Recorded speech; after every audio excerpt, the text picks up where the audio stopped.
6:30, Fox 30 Action News Jax starts right now. Across the U.S., schools took precautions today because of a TikTok challenge promoting school threats. The hashtag #SchoolShootUp showed videos like these warning kids to stay out of school or showing relatively empty classrooms. I'm Tanika Hughes. I'm John Bachman. Action News Jax checked with schools across our area on this issue. Many said that they kept a close eye on the situation. Action News Jax Gretchen Kernbach tells us the efforts local schools took to protect students. We are calling to let you know that we are aware of reports of troubling posts being shared widely across the nation on TikTok. You may have gotten a voicemail like this one from Duval County Schools or another district last night. Parents and students across Northeast Florida and the whole country are on edge after a social media trend encouraging school violence on December 17th gained traction on TikTok. But parents might be asking what this bluff was all about. Basically, it's a vague threat that started on the app with text warning users of school shootings occurring today. We searched TikTok and found several keywords related to the trend, along with hundreds of videos. Northeast Florida school districts did not take any chances. We had communication between all the districts right here in Florida where all of them shared their information with us. So it wasn't just Clay County that was seeing these. So I know that even all in Northeast Florida, as we communicated, everybody got those. Clay County Schools Police placed extra officers at schools. Fernandina Beach Police also said they placed additional officers at the middle and high school today. Nassau County Schools sent out a voicemail to parents warning them of the challenge. St. Johns County Schools issued a similar message. Clay County School Police encourage parents to sit down with their kids and remind them threats are serious. We do ask students many times, well, why did you do this? I thought it was a joke. Well, it's not funny. And doing things like that have some serious ramifications. TikTok has since taken to Twitter to say local authorities, the FBI, and DHS have confirmed there's no credible threat. So we're working to remove alarmist warnings that violate our misinformation policy. Gretchen Kernbach, Action News Jax.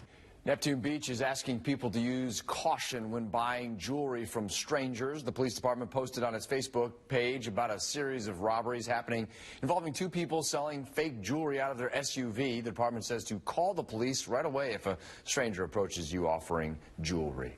A former suburban Minneapolis police officer took the stand today in her manslaughter trial. She's accused of shooting a young black man. Kim Potter says that she meant to pull her taser on Daunte Wright, but accidentally fired her gun.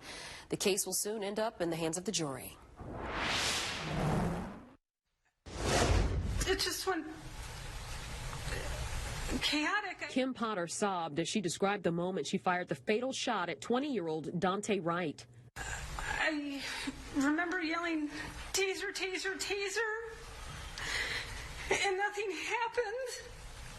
And then he told me I shot him. The former Brooklyn Center police officer is charged with manslaughter in Wright's death last April. She says she meant to fire her taser, but mistakenly grabbed her gun after seeing the look on her fellow officer's face as he struggled with Wright during a traffic stop. He had a look of fear on his face. It's nothing I've seen before. Police pulled Wright over for expired license plate tags and an air freshener hanging from his rear view mirror, which is illegal in Minnesota. They discovered he had an outstanding warrant. Video from Officer Potter's body cam shows police attempting to arrest Wright before he gets back in his car. Potter then pulls out her gun and shouts, "Taser," before shooting Wright in the chest. I shot him!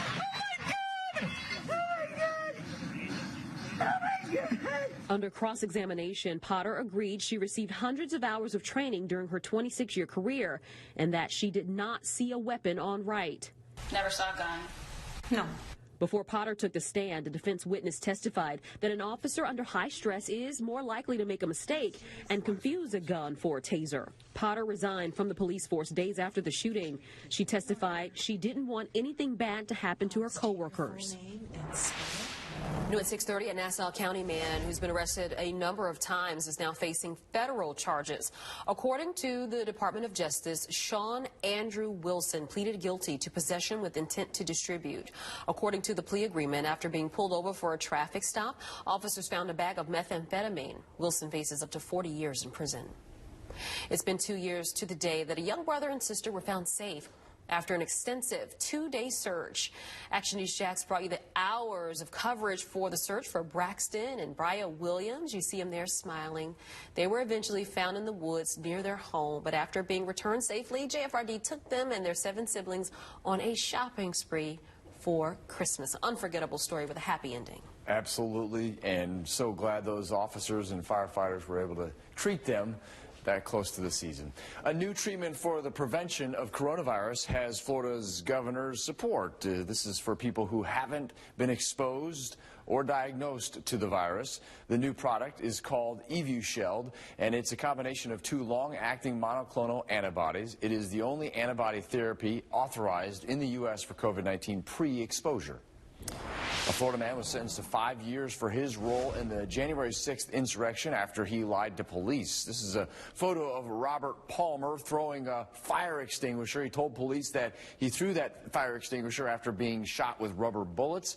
Investigators said that was not true. This is the longest sentence handed down to someone from the January 6th attack so far. Here's a look at 8 people who were arrested locally for the role officials say they played in the Capitol attack. One of them, John Anderson, has since passed away. If you know anything about the attack that could be useful, you are asked to call the FBI.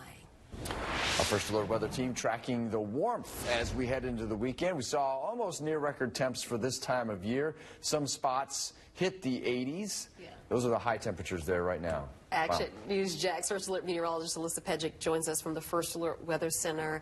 Alyssa, it was pretty warm and windy outside today. Very nice. Yeah, it was definitely a warm day. As you can see right there, those are our high temperatures. Jacksonville topped out at 80 degrees, and it was very close to the record set in 2019. The record was 82 degrees, so just 2 degrees shy, but well above our average high of 67 degrees. Patients who want to undergo monoclonal treatment at Jacksonville's free facility will now have to prove that they have coronavirus. The city says it's because of limited national supply of antibody treatments. Monoclonal treatment site is now at the Joseph Lee Center on Perry Street on the north side. Today, the CDC recommended that Americans take either the Pfizer or Moderna vaccine rather than the Johnson & Johnson. The agency's advisory committee unanimously voted to give a preferential recommendation to Moderna and Pfizer shots. Despite the recommendation, the CDC director is still asking people to get any vaccine. Any vaccination is better than no vaccination. Individuals who are unable or unwilling to receive an mRNA vaccine will continue to have access to Johnson & Johnson COVID-19 vaccines. Earlier this year, the CDC halted the Johnson & Johnson vaccine due to rare blood clots. Health officials confirmed 54 cases of the blood clots. 9 were deadly. New at 6:30, the Broward County School District has unanimously agreed to pay more than $26 million to the families of those killed and wounded in the Parkland shooting. The attorney for the district released a statement that reads, "While we recognize that no amount of money can make these families whole, it is the school board's hope that this settlement will show our heartfelt commitment." The settlement comes 3 years after Nicholas Cruz killed 17 people. He pleaded guilty to the shooting and is now facing the death penalty. New at 6:30, Urban Meyer's daughter, one of them, is defending her dad after he was fired. Gigi Meyer posted a series of messages on her Instagram story, and she wrote, "Anyone who knows us knows how incredible he is as a person." To fight against the notion that her dad was a bully, she posted photos of him hugging football players. Gigi also vowed war against the, quote, enemy. Meyer was fired after 11 months with the Jaguars. Darrell Bevel will serve as the interim head coach for the rest of the season. He was the offensive coordinator, still is, I guess. A new government watchdog report is raising serious questions about hazing in the military. It suggests that thousands of incidents are going unreported each year. Action News Jack's Blair Miller is in Washington, where he looked into what's happening and found out what some say needs to be done. Their findings were shocking. Those findings here in this government accountability report, looking at the issue of hazing, calling for more prevention efforts. It hits close to home for Congresswoman Judy Chu, who told me how she lost her nephew in 2011 as a victim of hazing while stationed in Afghanistan as a Marine. Other Marines kicked, punched, and nearly smothered him to death for several hours until he took his own life. According to the GAO, the Department of Defense reported between 183 and 200 299 hazing complaints each year between 2017 and 2020.